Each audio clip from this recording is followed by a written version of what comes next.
Ne kemi një bilans të pasur në klinik lidhur me ekzaminimet genetike që shumë të tjerë nuk i dinë dhe nuk ekzistojnë. Do vetëm unë po ju them juve që ekzaminimi genetik është i pari në rastet e humbjeve të shtatzanisë, sa më herë të humbë shtatzania, aq më herët e paraqet duhet ekzaminim genetik.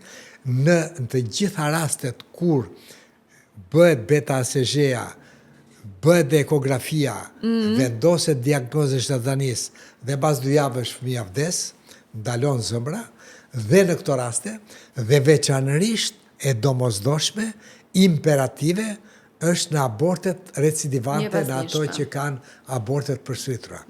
Dhe ne kemi një rast shumë të madh aty që të gjitha këto ekzaminime shikojnë në mënyrën më të detajuar, në mënyrën më shkencore dhe vjet diagnoza.